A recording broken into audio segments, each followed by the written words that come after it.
जो जय Hind, welcome to my channel Jesus education point. Well बच्चे, मैंने आपको जो है आपकी डिमांड पर सभी चैप्टर्स के हैंड रिटन नोट्स आपको ऑलरेडी प्रोवाइड कर चुका हूं।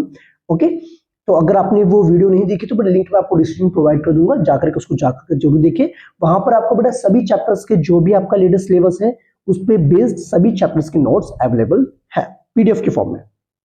ओके, अदरवाइज आप मेरे Telegram channel Jesus education point से भी डाउनलोड कर सकते हैं। अब बेटे हम बात करेंगे इस वीडियो में चैप्टर नंबर जो 4 हमारा है, कार्बन एंड इट्स कंपाउंड्स के बारे में हम बात करेंगे यहाँ पर। ओके, और उसके नोट्स को मैं यहाँ पर डीपली एक्सप्लेन करने वाला हूँ जो कि मैंने मेंशन किए हुए हैं। ठीक है, ओके। अगर आपको बेटा कोई भी सजेशन देना हो, अगर आपको लगता है कि इसमें थोड़ा इंप्रूवमेंट करना है तो वो भी आप मुझे सजेस्ट कर सकते हैं। ठीक है, ओके गुड।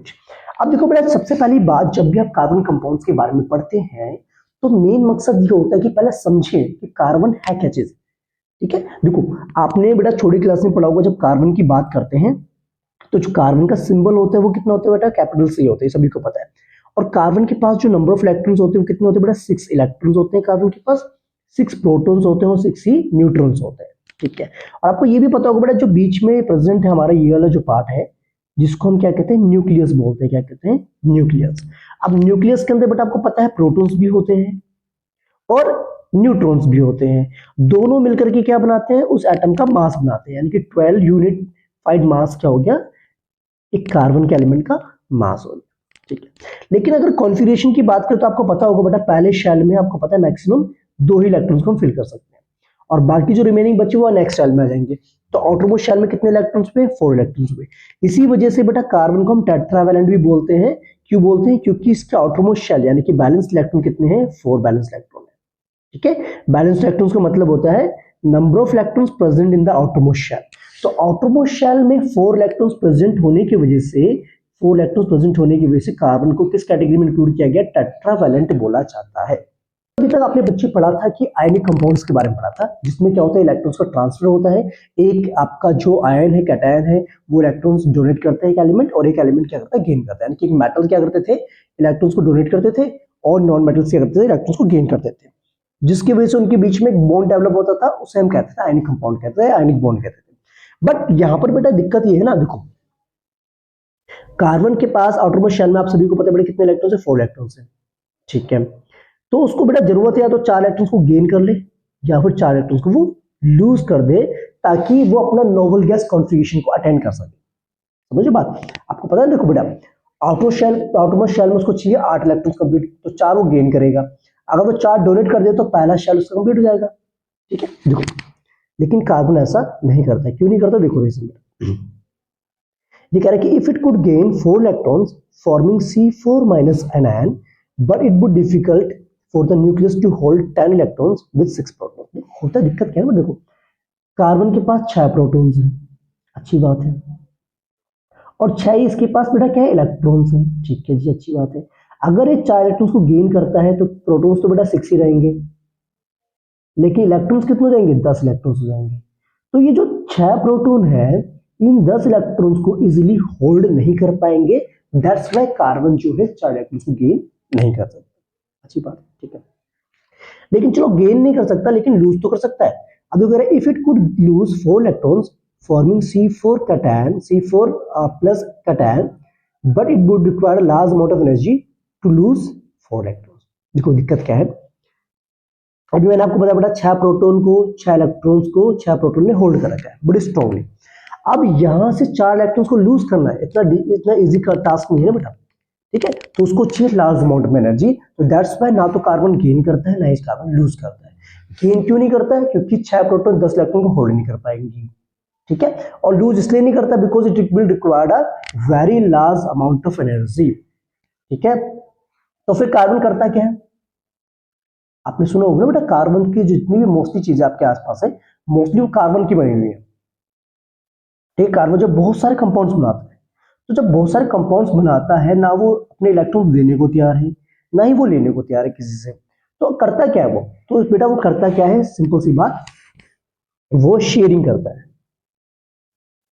ठीक है, कैसे करता है देखिए बेटा, देखो therefore in order to overcome this problem, carbon share its valence electron with other atoms of carbon or with atoms of other element, इसलिए कार्बन क्या आता है, कोवलेंट बॉन्डिंग बनाता है। समझ में पाता है ये बात, मेरा बात, ठीक है। तो कोवलेंट बॉन्डिंग का मतलब होता है the bond formed by sharing of electron. Electrons की शेयरिंग करके जो बॉन्ड बनते हैं उन्हें हम कोवलेंट बॉन्ड कहते हैं। और कार्बन जो है आपका कोवलेंट बॉन्डिंग बनाता है, जिसके वजह से वो मोस्टली एलिमेंट्स के साथ, अपनी जैसे कार्बन एलिमेंट के साथ बहुत लंबी लंबी चेन फॉर्मेशन करता है, रिंग बनाता है और ब्रांचेस वगैरह करके बहुत सारे कंपाउंड्स फॉर्मेशन करता है। ठीक है, ओके डन। तो ये चीज आपने ध्यान रखनी बेटा। तो यहां से मोस्टली क्वेश्चंस बनते हैं कि एग्जाम में कि कार्बन जो है C4 माइनस एनायन और C4 प्लस कैटायन क्यों नहीं बनाता है, या फिर ये पूछते हैं कि why carbon does not form ionic compounds, या फिर ये पूछते हैं कार्बन जो है कोवलेंट बॉन्डिंग क्यों बनाता है। तो रीजन आप सभी को समझ में आ गया है, क्लियर है। अगर समझ में आ गया है तो थम्स अप करेंगे, लाइक करेंगे, ठीक है। ओके, लेट्स कंटिन्यू, आगे बढ़े, बात करें बेटा। चलिए, अब बच्चे मुद्दे की बात ये है कि कोवलेंट बॉन्डिंग में तीन कैटेगरीज में डिवाइड है। एक होता है सिंगल बॉन्ड, एक होता है डबल बॉन्ड, एक होता है आपका ट्रिपल बॉन्ड। सिंगल बॉन्ड में सपोज कीजिए मेरे पास एक एलिमेंट है एक्स नाम का, एक्स एक्स के बीच में बेटा क्या है, एक एक इलेक्ट्रॉन की शेयरिंग हो रही है, यानी कि एक इलेक्ट्रॉन ये वाला दे रहा है, एक इलेक्ट्रॉन ये वाला दे रहा है। अगर दो दो इलेक्ट्रॉन की शेयरिंग हो रही है तो वो डबल बॉन्ड बनाएगा, ठीक है। सपोज कि वाई मेरे पास डबल बॉन्ड वाई के साथ बना रहा है, या फिर जैसे सपोज कि जेड है, ट्रिपल बॉन्ड बना रहा है जेड के साथ।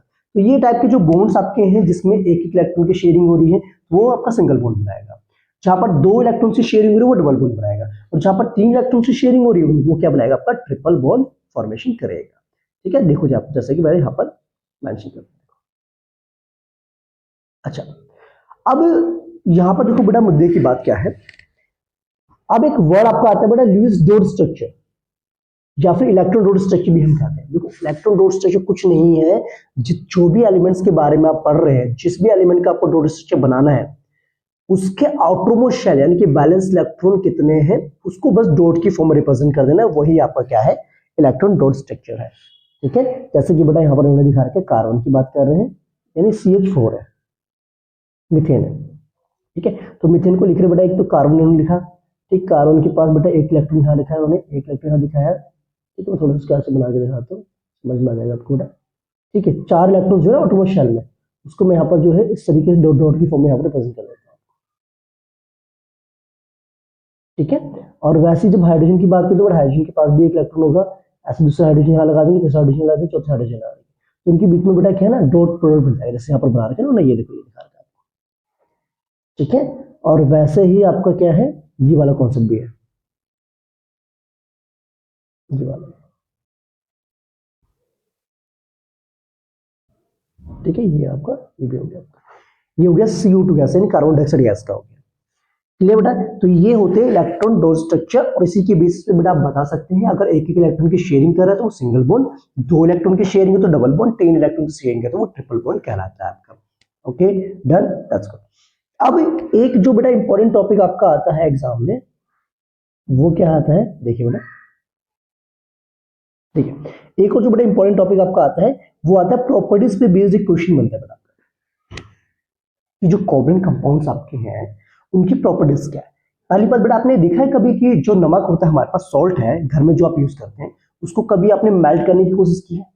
आप एक बार देखना, एक फ्राई पैन लेना या आप तवा लेना, उसमें जस्ट आप जब सॉल्ट को डालोगे तो सॉल्ट जल्दी मेल्ट नहीं होता, लेकिन शुगर को डालने पर क्या होता है, चीनी को डालने पर वो जल्दी से मेल्ट हो जाती है, गर्म करेंगे तो उसको। क्यों? क्योंकि बेटा इनका जो मेल्टिंग पॉइंट होता है और बॉइलिंग पॉइंट होता है वो लो होता है इनका कोवलेंट कंपाउंड्स का, लेकिन आयनिक कंपाउंड्स का मेल्टिंग पॉइंट और बॉइलिंग पॉइंट क्या होता है, हाई होता है, जैसा कि आपने पहले पढ़ा था, ठीक है। इसलिए वो जल्दी से मेल्ट नहीं होते क्योंकि उनके बीच में होता है इलेक्ट्रोस्टैटिक फोर्स ऑफ अट्रैक्शन, ठीक है। बट कोवलेंट बॉन्ड की बात करें तो बेटा कोवलेंट कंपाउंड्स में क्या होता है, दो मॉलिक्यूल्स के बीच का जो बॉन्ड होता है ना, बॉन्ड बिटवीन टू मॉलिक्यूल्स, वो क्या होता है, वीक होता है, इसीलिए इनका मेल्टिंग पॉइंट और बॉइलिंग पॉइंट लो होता है, ठीक है।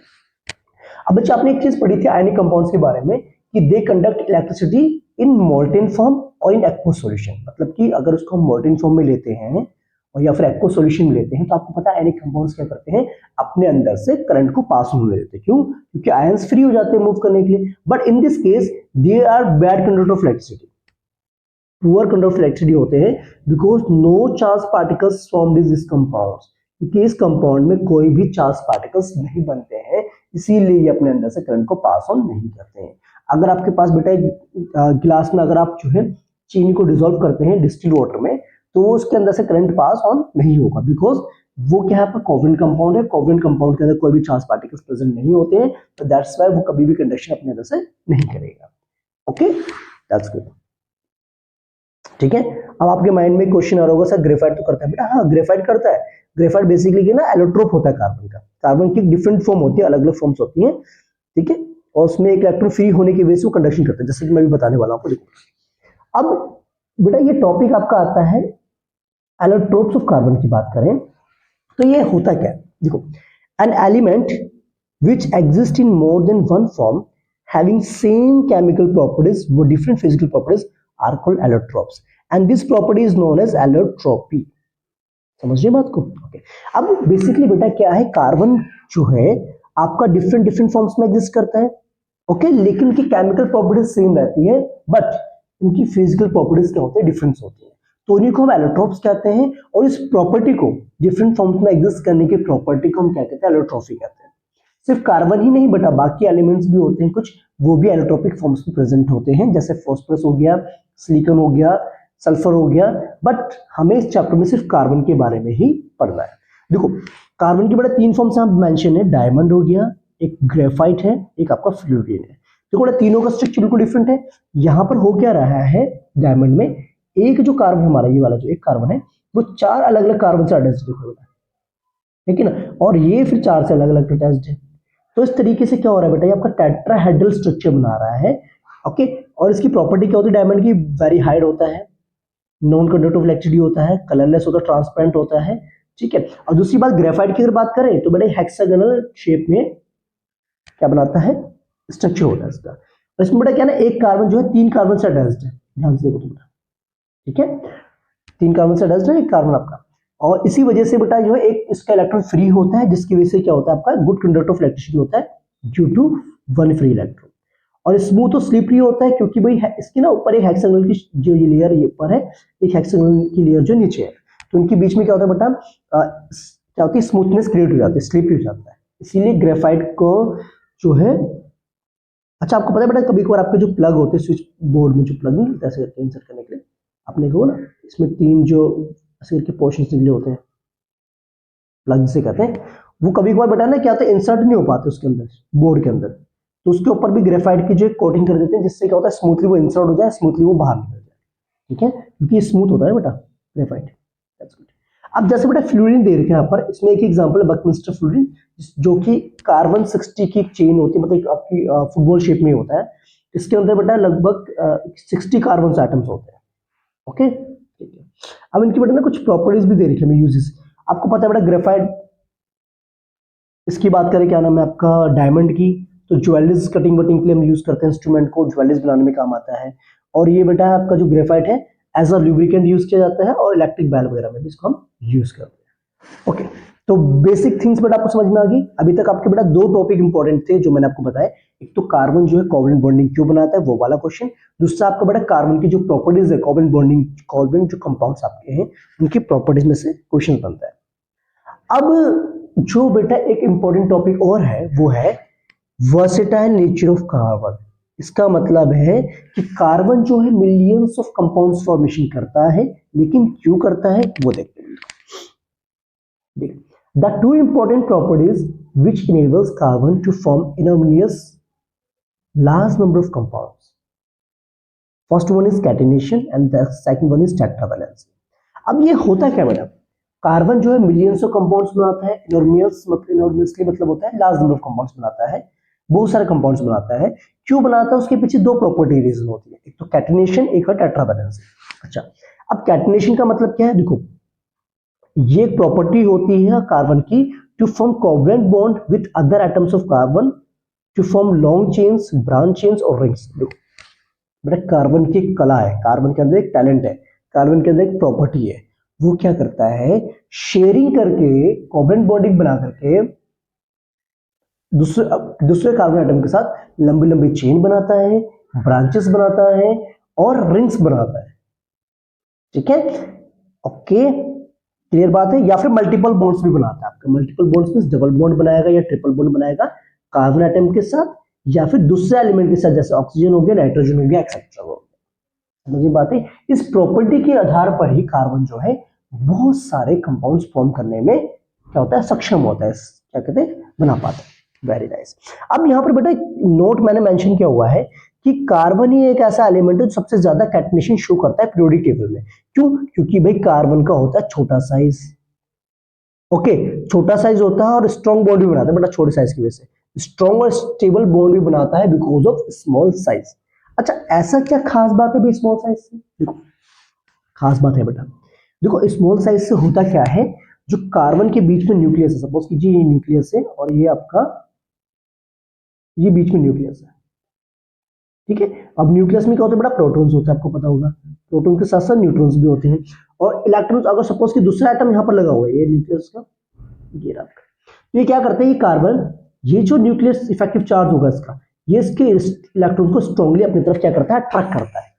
समझो बात, अगर साइज छोटा होगा तो ये बगल वाले जो मॉलिक्यूल है उसके एटम्स को अपनी तरफ स्ट्रांगली होल्ड करेगा कि नहीं करेगा, करेगा ना।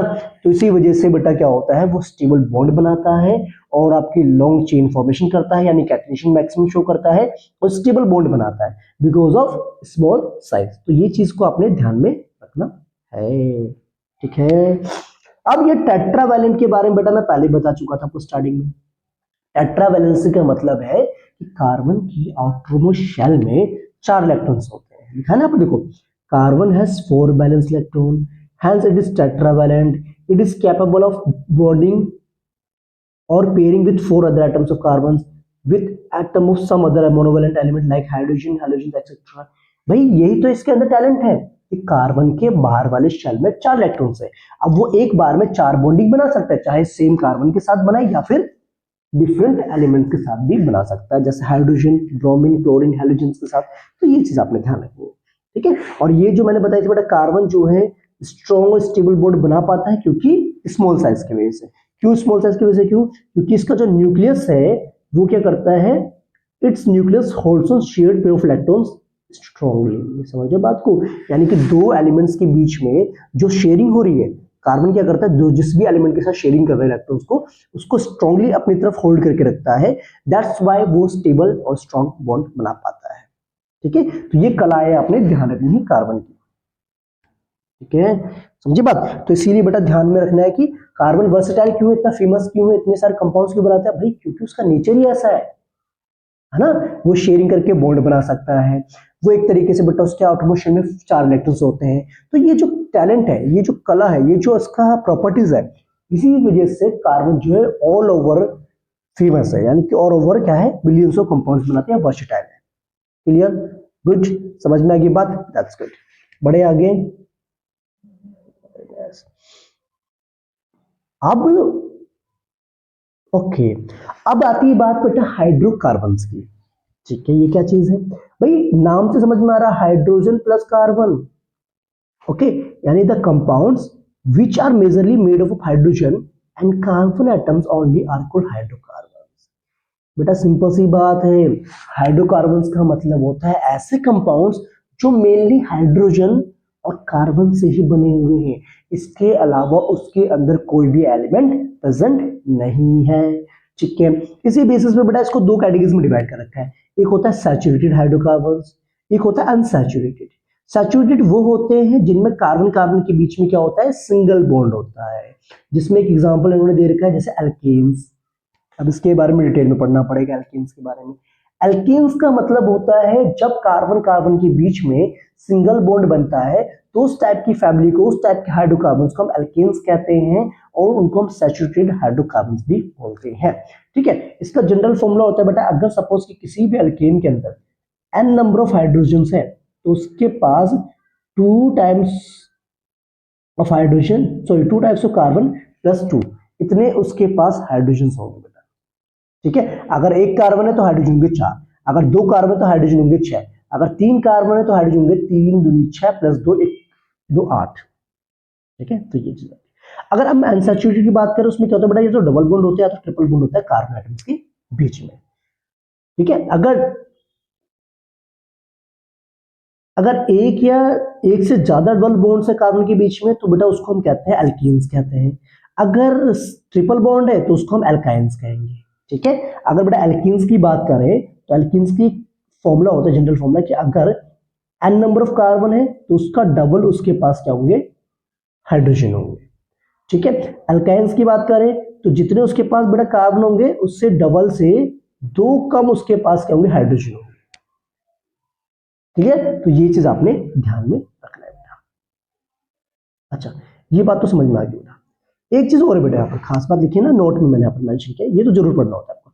Minimum 2 carbon atoms are required to form double और triple bonds, that's why methane and methyne formation does not take place. देखो बेटा, यहाँ पर एक मैंने चीज मेंशन की है कि कार्बन को जब डबल बॉन्ड या ट्रिपल बॉन्ड बनाता है तो कम से कम 2 कार्बन एटम्स तो बेटा होने चाहिए ना। देखो, अगर डबल बॉन्ड बनाएगा ये कार्बन तो बेटा किसके साथ बनाएगा, जब दूसरा कार्बन होगा इसके साथ तभी डबल बॉन्ड बनाएगा। अगर ट्रिपल बॉन्ड भी बनाना है तो तब भी क्या होगा, 2 कार्बन ही होने चाहिए मिनिमम। ठीक है, अगर एक कार्बन है तो बेटा वो डबल बॉन्ड किसके साथ बनाएगा, मतलब मैं हाइड्रोकार्बन की बात कर रहा हूँ। ठीक है, जिसमें सिर्फ हाइड्रोजन और कार्बन ही होते हैं। ठीक है, इसीलिए कम से कम 2 कार्बन तो होने चाहिए डबल बॉन्ड बनाने के लिए या फिर ट्रिपल बॉन्ड बनाने के लिए। ठीक है, तो ये चीज आप ध्यान रखेंगे। क्लियर, इसीलिए बेटा ना मिथीन और मिथाइन जो होता है, मतलब जिसमें एक कार्बन होता है, वो फॉर्मेशन नहीं होते हैं। ठीक है, तो ये चीज आप ध्यान रखेंगे। चलिए बेटा, अब देखो बेटा यहाँ पर साइक्लिक हाइड्रोकार्बन्स की बात करेंगे तो साइक्लिक हाइड्रोकार्बन्स वो होते हैं जो किस फॉर्म में होते हैं बेटा, रिंग की फॉर्म में होते हैं। ठीक है, देखते हैं फर्दर कौन कौन से होते हैं। चलिए,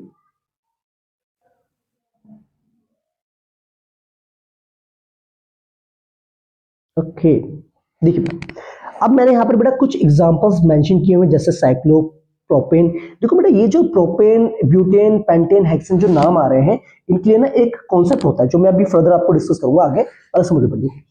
अगर 3 कार्बन की रिंग है, जैसे सपोज की दिख रहा है ना बेटा ट्राइंगल की शेप में, जिसे ट्राइंगल में समझो, यहाँ पर वर्टेक्स में कार्बन लगा हुआ है, यहाँ पर भी कार्बन है, यहाँ पर भी कार्बन है। ठीक है, जैसा कि मैं यहाँ पर मेंशन किया हुआ है, देखिए ना। ठीक है, तो उसका नाम पड़ जाता है बेटा, ये होता है साइक्लोप्रोपेन होता है, क्योंकि रिंग की फॉर्म में जब भी डाटा आएगा ना तो उसके नाम के आगे आप हमेशा क्या लाएंगे, साइक्लो लगाएंगे। ठीक है, और ये जो प्रोप, पेंट, हेक्स, ब्यूट, ये सब जो नाम है ना, ये सब उसके वर्ड रूट होता है, लेकिन स्टार्टिंग नेम होता है। 1 कार्बन है, 2 कार्बन है, 3 कार्बन, 4 कार्बन है, 5 है, 6 है, उस पर डिपेंड करता है। ठीक है, तो ये जैसे आपने मेंशन किया रखा है, देखो 5 कार्बन की रिंग है तो साइक्लोपेंटेन हो गया, 6 कार्बन की रिंग है तो साइक्लोहेक्सेन हो गया। अच्छा बेटा, साइक्लोहेक्सेन का एक बार स्ट्रक्चर पूछ लेते हैं एग्जाम में, इंपॉर्टेंट है आपका ये। ठीक है, और पूछ लेते हैं इसमें सिंगल बॉन्ड कितने हैं, आपको ध्यान रखना है। तो यहाँ पर तो बेटा एक तो 6 तो कार्बन कार्बन के बीच में सिंगल बॉन्ड है, बाकी हो गए 12 हाइड्रोजन और कार्बन के बीच में, 18 सिंगल बॉन्ड हो गया। यहाँ पर एक आता है बेटा आपका अनसैचुरेटेड कंपाउंड में, अनसैचुरेटेड रिंग होती है, ये भी एग्जाम में आती है, इंपॉर्टेंट है आपकी, बेंजीन रिंग। ठीक है, इसमें क्या होता है, एक कार्बन को छोड़ करके एक पे डबल बॉन्ड होता है, और इसमें 6 कार्बन होते हैं और 6 हाइड्रोजन होते हैं, ये इसका जनरल फॉर्मूला है बेटा, ध्यान रखना है इस चीज को। ठीक है, यहां से भी क्वेश्चन पूछ लेते हैं कि पूछेंगे बेटा इसमें कितने डबल बॉन्ड होते हैं, तो आप बताएंगे इसमें 3 डबल बॉन्ड होते हैं, 1 2 3 डबल बॉन्ड है, और बाकी सारे के सारे क्या, सिंगल बॉन्ड है। तीन। अब बेटा जो नेक्स्ट टॉपिक हमारा है, जो मैंने यहाँ मेंशन किया हुआ है, वो है स्ट्रक्चरल आइसोमर्स। स्ट्रक्चरल आइसोमर्स मतलब होते हैं ऐसे कंपाउंड्स जिनका मॉलिक्यूलर फॉर्मूला तो बेटा सेम होता है, लेकिन स्ट्रक्चर अलग अलग होता है। जैसे मैं यहाँ पर एग्जांपल ये ब्यूटेन का, आपको पता है बेटा ब्यूटेन में कितने कार्बन होते हैं, 4 कार्बन होते हैं। तो बेटा उसको मैं लंबी चेन की फॉर्म में भी ले सकता हूँ, इस तरीके से ब्रांच भी बना सकता हूँ। ऐसा ना, देखो आपका 1 कार्बन, 2 कार्बन, 3 कार्बन, 4 कार्बन, ये लंबी चेन होगी। या फिर 1 कार्बन, 2 कार्बन, फिर 1 कार्बन मैंने यहाँ लगा, 1 कार्बन यहाँ लगा दिया। और बेटा एक चीज ध्यान रखेंगे, बाकी जगह पे आप हाइड्रोजन लगा सकते हैं ना। देखो आपको पता है कि जब इस कार्बन ने इसके साथ एक बॉन्ड ऑलरेडी बना चुका है, तो बाकी जगह पे क्या आएंगे, 3 हाइड्रोजन आ जाएंगे। यहाँ पर भी बेटा 3 हाइड्रोजन आ जाएंगे। ठीक है, 3 बॉन्ड ऑलरेडी बना चुके, 1 2 3, यहाँ पर 1 हाइड्रोजन आएगा, यहाँ पर 3 हाइड्रोजन आ जाएंगे। तो इस तरीके से बेटा आप हाइड्रोजन को प्लेस कर सकते हैं। ठीक है, तो ये होते हैं बेटा स्ट्रक्चर आइसोमर्स। स्ट्रक्चर आइसोमर मतलब क्या होता है, क्या फॉर्मूला सेम रहेगा, ठीक है, और स्ट्रक्चर में डिफरेंस आएगा। जैसे देखो यहाँ पर बेटा कार्बन कितने, 4 कार्बन है, हाइड्रोजन कितने 10 है, यहाँ पर भी 4 हाइड्रोजन है, सॉरी 4 कार्बन है, और हाइड्रोजन कितने 10 है। ठीक है, तो फॉर्मूला तो सेम है लेकिन स्ट्रक्चर दोनों का डिफरेंट है। ओके, ऐसे बेटा आपसे पेंटेन का पूछ लेंगे तो आप बना लेंगे पेंटेन की स्ट्रक्चर्स। ठीक है, देखो पेंटेन की बात बेटा आपको पता है कि तो ये बनेगी लॉन्ग चेन, तो ये बनेगी। एक आप ऐसे बना सकते हो, 1 2 कार्बन, 3 कार्बन, यहाँ पर एक लगा दो बेटा कार्बन 1, ठीक है, और एक यहाँ लगा दो, एक ये बन के 2 स्ट्रक्चर हो गए। ऐसे बेटा आप 1 2 और बना सकते हो, ये बनाया, फिर एक ये हुआ, एक कार्बन ऊपर लगा दिया, एक कार्बन हमने नीचे लगा दिया, एक कार्बन हमने साइड में लगा दिया। देखो और कोई स्ट्रक्चर बन रहा है नहीं ना, तो ये आपके जो 3 स्ट्रक्चर पॉसिबल है किसके लिए, पेंटेन के लिए आपके। ओके, और फॉर्मूला क्या होता है पेंटेन का, 5 कार्बन होते हैं और हाइड्रोजन कितने, 5 दूनी 10 से 2 जाते हैं, यानी कि 12 है। ठीक है, क्लियर, गुड, ठीक है बेटा, बड़े आगे बढ़े। ओके,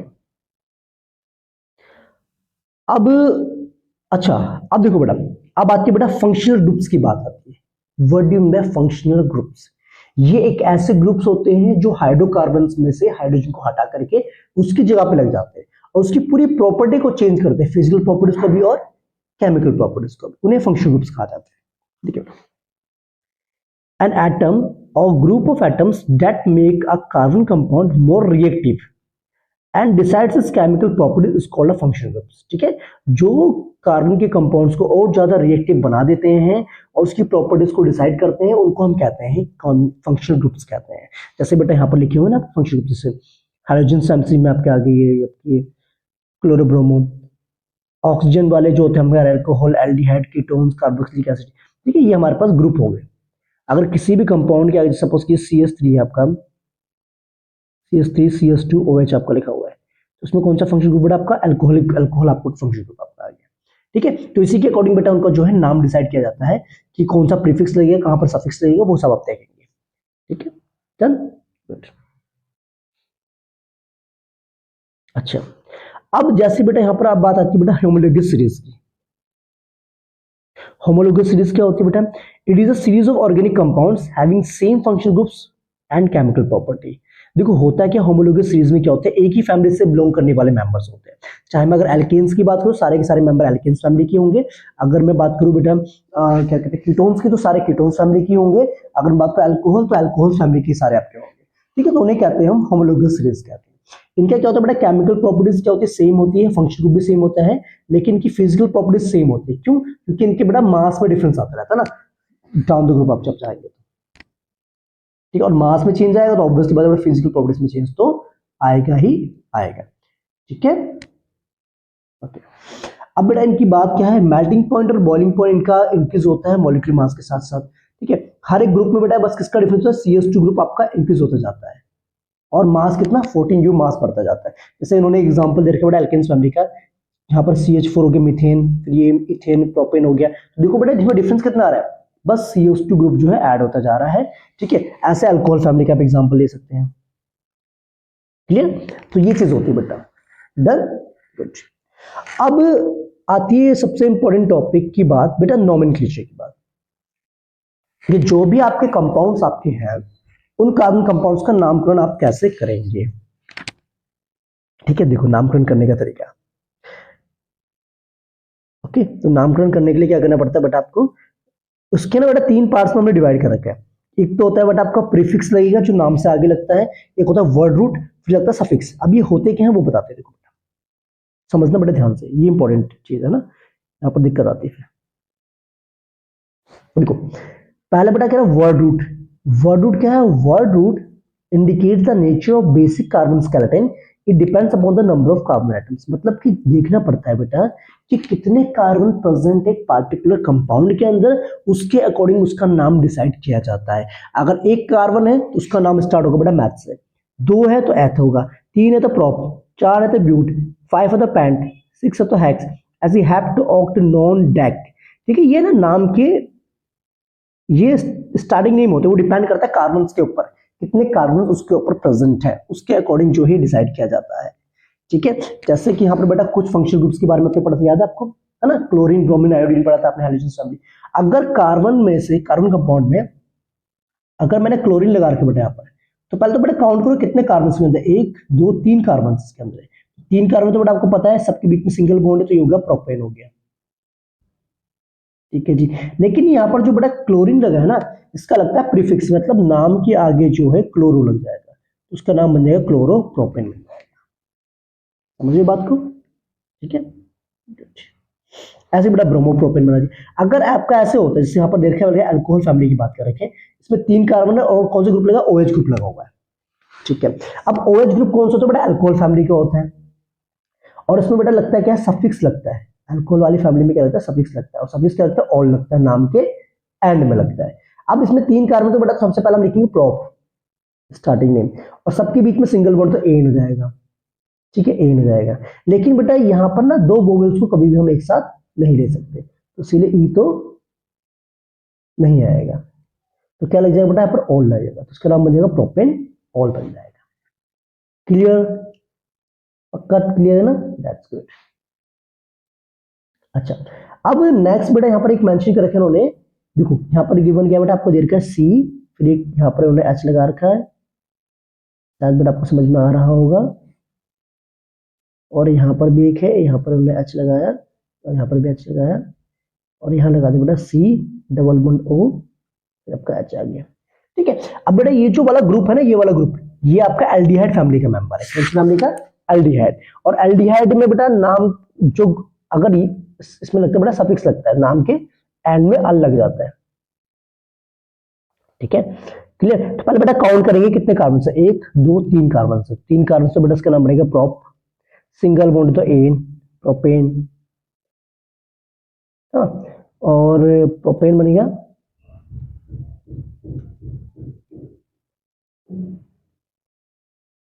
प्रोपेन होगा बेटा, लेकिन यहाँ पर ना ई नहीं आएगा है ना, तो ये बन जाएगा प्रोपेन अल, प्रोपेन अल बन जाएगा। क्यों, क्योंकि यहाँ पर बेटा एल्डिहाइड ग्रुप लगा हुआ है, या तो कभी कभार ना बेटा आपको CHO की फॉर्म में भी दे देंगे ना, CHO लगाओ लास्ट में, तो कंफ्यूज मत हो ना, इसका मतलब ये है कि कार्बन के साथ डबल बॉन्ड ऑक्सीजन और एक हाइड्रोजन साथ में लगा हुआ है, और ये टर्मिनल्स में देखने को मिलेगी बेटा, आपका बेसिक है ना कॉन्सेप्ट आपका क्लास 10 के हिसाब से, ठीक है। अब देखो बेटा ये बात क्लियर होगी कुछ।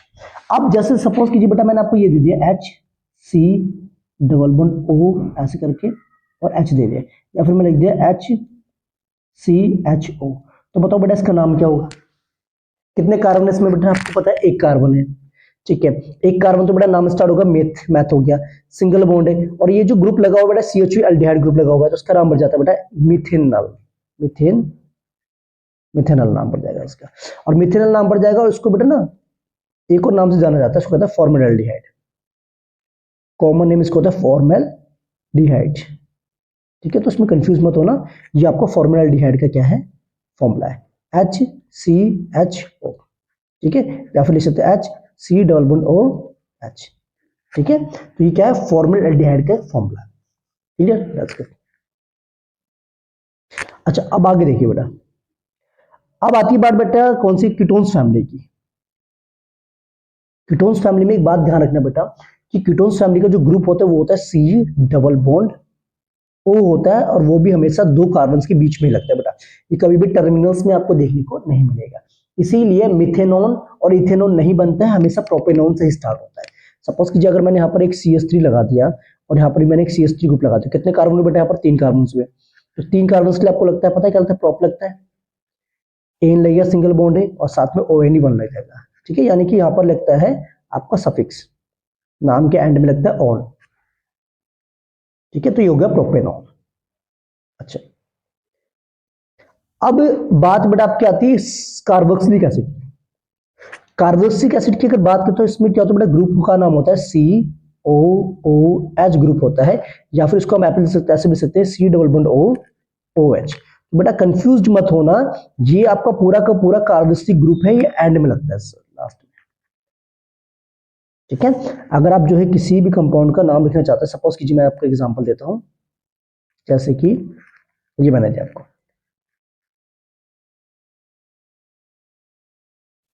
CH3 है और COOH लिखा हुआ है, तो पहले तो बेटा आपने ग्रुप देखना है कौन सा ग्रुप है, कार्बोक्सिलिक ग्रुप है, ठीक है।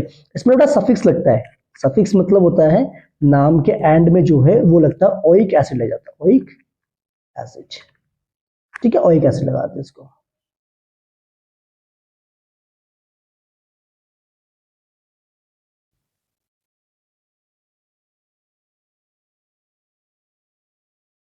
ठीक है, ओइक एसिड लगेगा, सभी मैंने बताया बेटा CH3 COOH, ठीक है। इसमें बेटा कितने कार्बन, 2 कार्बन, तो इसका नाम बनेगा एथ, और सिंगल बॉन्ड इथेन, फिर लगेगा लास्ट में ओइक एसिड, इथेनोइक एसिड इसका नाम बन जाएगा, ठीक है। अगर इसका नाम बताना बेटा मुझे आप HCOOH, बताओ क्या कितने कार्बन है इसमें, एक कार्बन है। कौन सा ग्रुप है, कार्बोक्सिलिक ग्रुप है। ठीक, तो अगर कार्बोक्सिलिक ग्रुप लगा हुआ है इसमें, जो बेटा मैं इसको दिखा दोबारा। ठीक है, मैंने लिखा था ना एच, क्या लिखा था,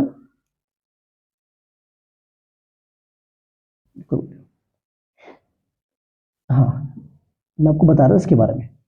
HCOOH, तो एक कार्बन बेटा आप सभी को पता है इसका नाम पड़ेगा मिथेनोइक एसिड होगा ना, मिथेनोइक एसिड होगा।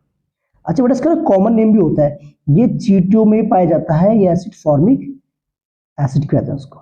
ठीक है, जब कोई भी जो क्या कहते हैं आपका इंसेक्ट काटता है ना, जैसे सपोज चींटी ने काटा या फिर मधुमक्खी ने, तो उसके अंदर जो है एसिड प्रेजेंट होता है, फॉर्मिक एसिड, उसके डंक में।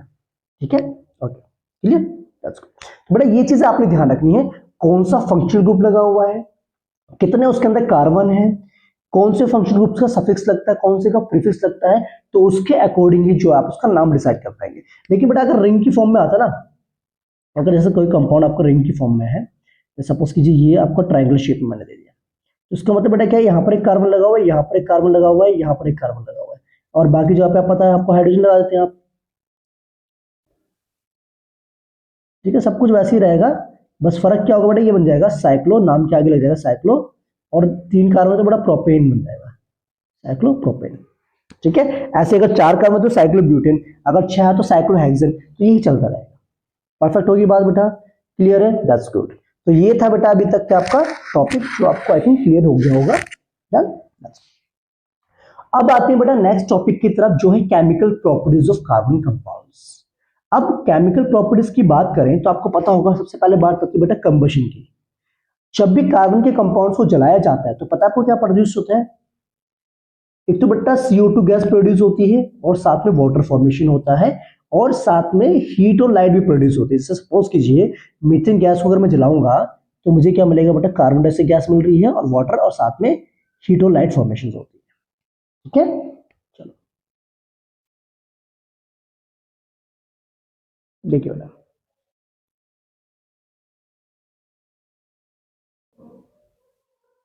आप सुन के बात बोलेगा, यहाँ पर स्पेशल एक नोट लिखा हुआ है, saturated hydrocarbons will generally give a clean flame while unsaturated compounds will give a yellow flame with lots of black smoke। ये कह रहा है बेटा, जब भी हम सैचुरेटेड हाइड्रोकार्बन्स को जलाते हैं, कंबशन करते हैं उनका, यानी कि सिंगल बॉन्डेड कंपाउंड्स का, तो वो आपको क्लीन फ्लेम देता है। लेकिन जब अनसैचुरेटेड कंपाउंड्स को जलाया जाता है तो वो स्मोक के साथ साथ येलो फ्लेम तो देता ही देता है, साथ में स्मोक भी प्रोड्यूस करता है। ठीक है, इसीलिए बेटा क्या होता है कि आपका जैसे सपोज कीजिए अगर कोई भी मटेरियल, कोई भी कार्बन कंपाउंड अगर इनकम्प्लीट कंबशन अगर हो रहा है उसका, तो वो हमेशा बेटा सूटी फ्लेम ही प्रोड्यूस करेगा। ठीक है, चाहे वो सैचुरेटेड हो चाहे वो अनसैचुरेटेड, तो खैर आपको पता ही ब्लैक फिल्म तो प्रोड्यूस करता है। ठीक है, इसलिए बेटा आपने सुना होगा जब बेल्डिंग की जाती है तो बेल्डिंग के दौरान हम इथाइन गैस के साथ ऑक्सीजन गैस की सप्लाई करते हैं, इथाइन के साथ साथ। क्यों, क्योंकि आपको पता है बेटा इथाइन जो होता है आपका अनसैचुरेटेड कंपाउंड होता है। ठीक है, अगर वो इनकम्प्लीट कंबशन होगा तो it will produce black smoke produce करेगा, तो यानी कि ज्यादा अमाउंट में हमारी गैस होगी, दैट विल बी वेस्टेड। तो that's why we have to provide sufficient amount of oxygen for welding process. Okay, as a question आपका एनसीईआरटी में टेक्स्ट में मेंशन किया। ओके, अब दूसरा जो टॉपिक बेटा आपका आता है यहाँ पर ऑक्सीडेशन, जिसके बारे में आपने फर्स्ट चैप्टर में पढ़ा होगा। ऑक्सीडेशन का मतलब होता है कि कोई भी जो सब्सटेंस हमारा है उसके ऊपर ऑक्सीजन को हम ऐड करवा रहे हैं। जैसे सपोज कीजिए मेरे पास गिवन है, ये क्या बेटा, इथेनॉल। अब तक तो नाम समझ में आ गया ना बेटा आपको, इथेनॉल आपका है, और ये है हमारे पास अल्कलाइन पोटेशियम परमैंगनेट, और ये हमारे पास एसिडिफाइड पोटेशियम डाइक्रोमेट। अब ये क्या करते हैं, इस अल्कोहल को ऑक्सीडाइज करके कार्बोक्सिलिक एसिड में कन्वर्ट करते हैं। कितने कार्बन बेटा यहाँ पर, दो, तो इसका नाम क्या बन गया, इथेनोइक एसिड बन गया। ठीक है, ओके, तो यहाँ पर जो सब्सटेंस दूसरे सब्सटेंस को ऑक्सीडेशन में हेल्प करते हैं उनको कहते हैं ऑक्सीडाइजिंग एजेंट। तो यहाँ पर जो KMnO4 है और K2CO2O7, these are oxidizing agent because they are oxidizing alcohol to carboxylic acid. ठीक है, क्लियर होगी बात, ओके। और इसको हम ऑक्सीडेशन रिएक्शन क्यों बोल रहे हैं, बिकॉज यहाँ पर क्या हो रहा है, एडिशन ऑफ ऑक्सीजन हो रहा है ना, क्योंकि यहाँ पर एक ऑक्सीजन था, यहाँ पर कितने हो गए, दो ऑक्सीजन आपके आगे। ठीक है, यहाँ पर दो ऑक्सीजन हो गए, यहाँ पर एक ऑक्सीजन। ठीक है, तो इसको हम क्या कहते हैं, ऑक्सीडेशन रिएक्शन कहते हैं। अच्छा, अब एक आता है बेटा आपका एडिशन रिएक्शन, क्या होता है एडिशन रिएक्शन। अब ये क्या चीज है, देखो एडिशन रिएक्शन की बात करें तो सपोज कीजिए कोई भी अगर मेरे पास अनसैचुरेटेड कंपाउंड है, जैसे एल्कीन्स हो गया या आपके पास एल्काइंस हो गया, undergo addition reaction presence of catalyst. Catalyst के प्रेजेंस में क्या होता है एडिशन रिएक्शन होता है। तो वहां जैसे सपोज कीजिए बेटा हम यहाँ क्या करवा रहे हैं, एल्कीन्स का हाइड्रोजनेशन करवा रहे हैं। क्या करवा रहे हैं, एल्कीन्स का हाइड्रोजनेशन, इसको हम हाइड्रोजनेशन भी बोलते हैं। क्या कहते हैं बेटा, हाइड्रोजनेशन। स्पेलिंग आप चेक कर लेंगे, ये हाइड्रोजनेशन हो गया। हाइड्रोजनेशन मींस होता है addition of hydrogen to unsaturated compounds, okay, in the presence of catalyst. उसको ही हम एडिशन रिएक्शन भी कहते हैं, उसी को हम यहाँ पर हाइड्रोजनेशन रिएक्शन भी बोलते हैं। ठीक है, जैसे बेटा यहाँ पर देखो क्या हुआ, इसके बीच का डबल बॉन्ड यहाँ से ब्रेक हुआ और वहां पर जाकर के हाइड्रोजन आपके अटैच्ड हो गए। ठीक है, इसने एल्कीन से एल्काइन बना दिया, सॉरी एल्कीन से एल्केन बन गया ना, एल्कीन से एल्केन बन गया, सिंगल बॉन्ड बन गया। कैटलिस्ट का काम क्या था बेटा, तो catalyst substance are substance that cause a reaction to occur or proceed at different rate without the reaction itself being affected।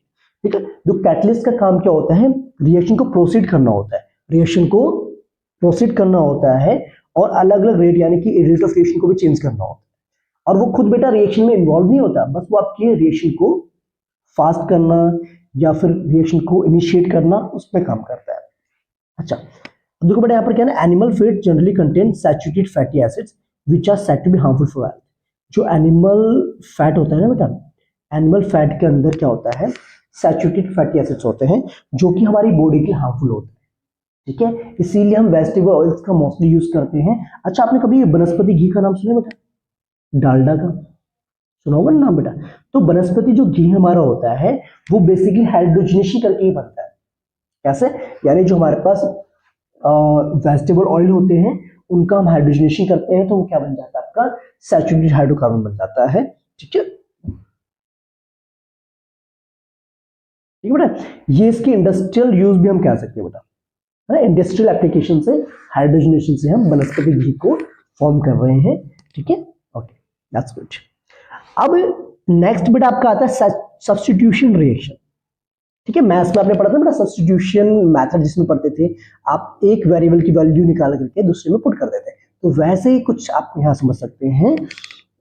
Saturated hydrocarbons give substitution reaction, example methane presence of sunlight undergo chlorination. Means कहने का मतलब क्या है कि अगर मेरे पास methane gas है उसका अगर मैं सनलाइट के प्रेजेंस में क्लोरीनेशन करवाता हूं तो वो क्या करेगा, उसके हाइड्रोजन को रिप्लेस करके उसकी जगह पे खुद बैठ जाएगा। इसी को हम कहते हैं सब्स्टिट्यूशन रिएक्शन कहते हैं। तो आई होप बेटा आपको सारी केमिकल रिएक्शंस के बारे में समझ में आ गया होगा। नहीं समझ में आया तो आप मुझे बताएंगे। ठीक है, गुड। अब बेटा मुझे ये भी बता सकते जो टॉपिक आपको बिल्कुल क्लियरिटी नहीं है तो उसके इंडिविजुअल में ना एक शॉर्ट वीडियो बना करके डाल दूंगा आपको। ठीक है, वो भी आप मुझे बता सकते हैं किसी भी चैप्टर के रिगार्डिंग में, कोई भी चैप्टर आपको हो। ठीक है, आप मुझे बता सकते हैं। अच्छा अब बेटा यहां पर कुछ इंपॉर्टेंट कंपाउंड्स के बारे में हम बात करेंगे, जैसे कि सबसे पहले बच्चे हम यहां पर बात करने जा रहे हैं इथेनॉल के बारे में। तो आप सभी को बेटा पता चल गया इथेनॉल का फॉर्मूला क्या होता है, CH3CH2OH होता है। फिजिकल प्रॉपर्टीज की बात करें इथेनॉल की, तो इथेनॉल बेटा लिक्विड होता है रूम टेम्परेचर पे।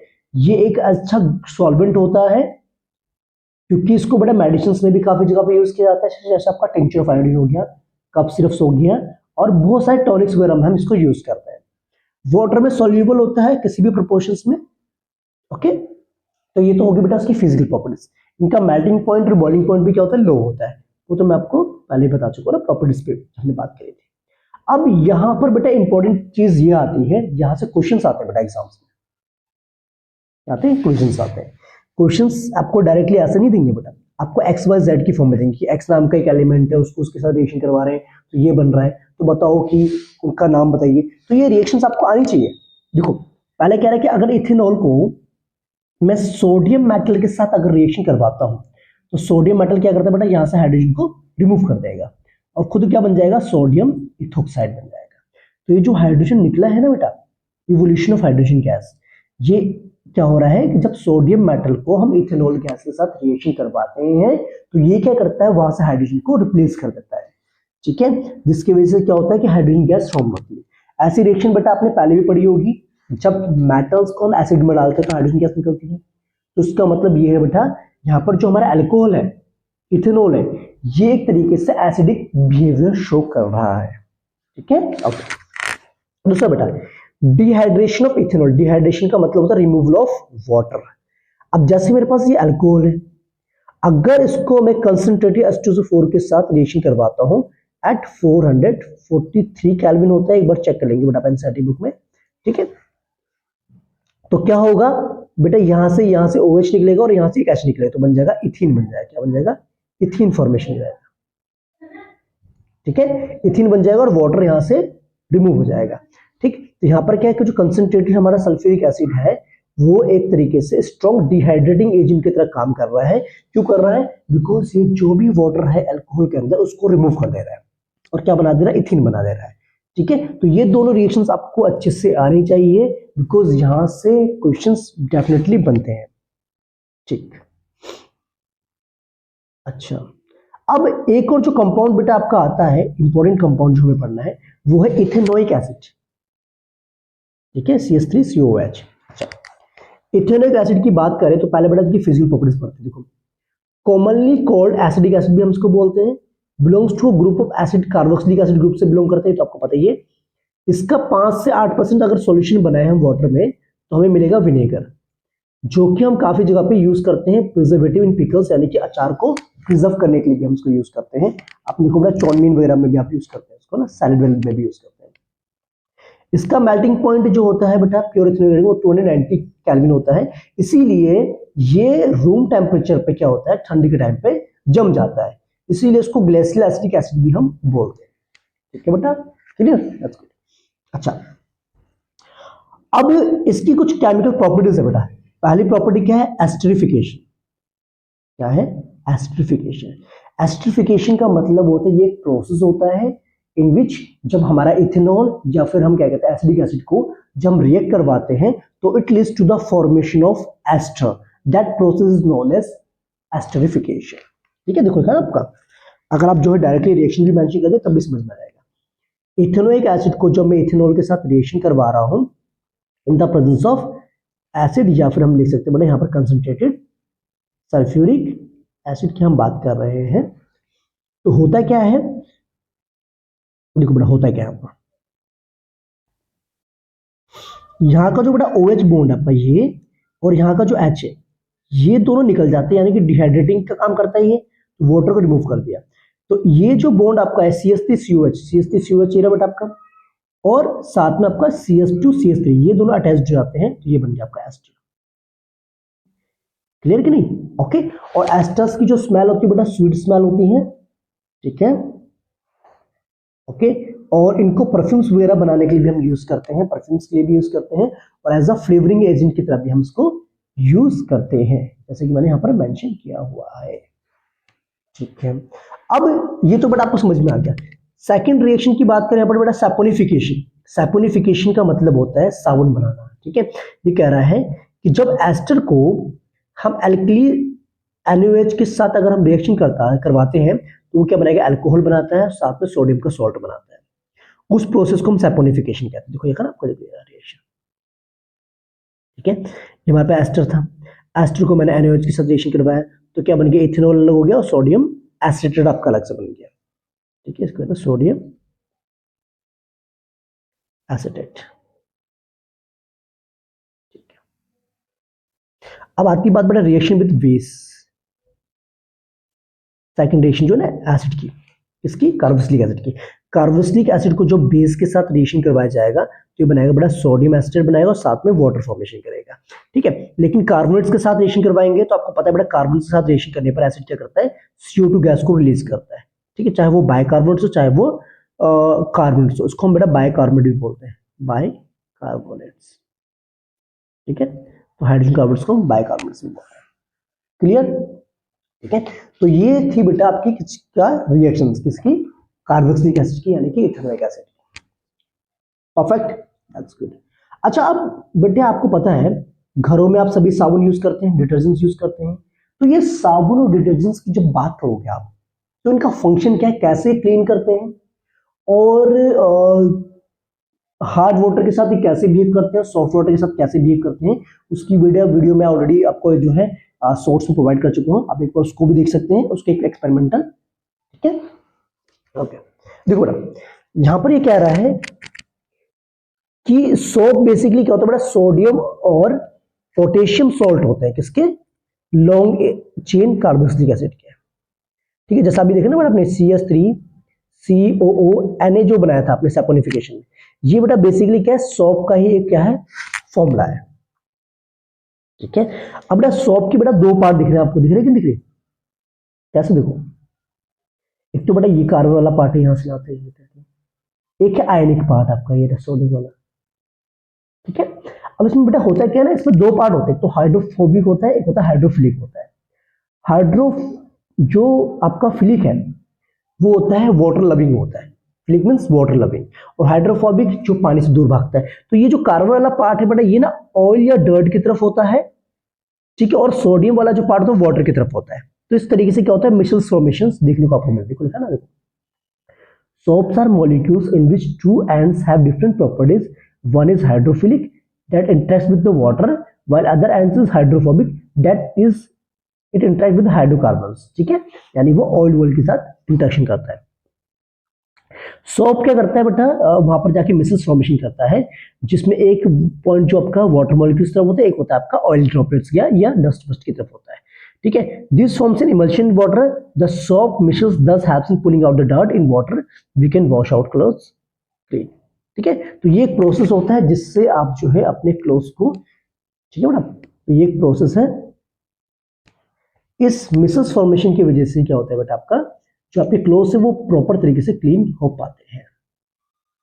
ठीक है, क्लियर कि नहीं? और कभी कभार बेटा आपने देखा है व्हाइट कलर का जो पाउडर बनता है जब आप साबुन यूज करते हैं, तो आपने देखा होगा पानी के साथ साथ व्हाइट कलर का पाउडर बनता है, जिसकी वजह से बेटा आपके जो हेयर होते हैं उनमें फर्क पड़ता है, आपकी स्किन पे भी फर्क पड़ता है साबुन जब आप यूज करते हैं। ठीक है, तो होता है क्या बेटा, वो हार्ड वाटर होता है, हार्ड वाटर के अंदर होते हैं बेसिकली इनसॉल्युबल सॉल्ट्स होते हैं। ठीक है, इनसॉल्युबल सॉल्ट्स होते हैं। ठीक है, अच्छा, ठीक है, अब बात सुन देखो। अब बेटा आपने देखा कभी कभार स्कम फॉर्मेशन होती है, स्कम का मतलब होता है कि आपने देखो जब साबुन आप यूज करते हो तो मोस्टली साबुन आपका जो है वेस्ट हो जाता है, सोप आपका वेस्ट हो जाता है, वो एक व्हाइट कलर का पाउडर बनाता है।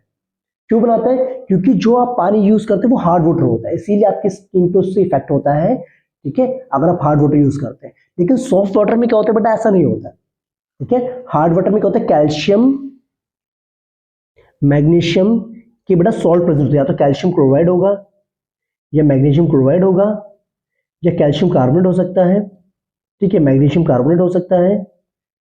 ठीक, ओके, या फिर आपका कैल्शियम सल्फेट, मैग्नीशियम सल्फेट, यानी कि इनके जो सॉल्ट प्रेजेंट होते हैं जिसका वजह से जो हमारा साबुन है यानी कि सोडियम सॉल्ट जो हमारा है या पोटेशियम सॉल्ट जो हमारे है वो उनके साथ क्या करते हैं, एक कंपाउंड फॉर्मेशन करते हैं। आपका देखो, an insoluble salt formed on reaction of soap with hot water which contains calcium magnesium salt is called scum। ठीक है, लेकिन डिटर्जेंट्स आपके बेसिकली क्या होते हैं, सोडियम सॉल्ट्स होते हैं सल्फोनिक एसिड्स के, और अमोनियम सॉल्ट्स होते हैं विद क्लोराइड्स के साथ या ब्रोमाइड के साथ। तो इसीलिए बेटा वो क्या करते हैं, एक तरीके से स्कम फॉर्मेशन नहीं करते।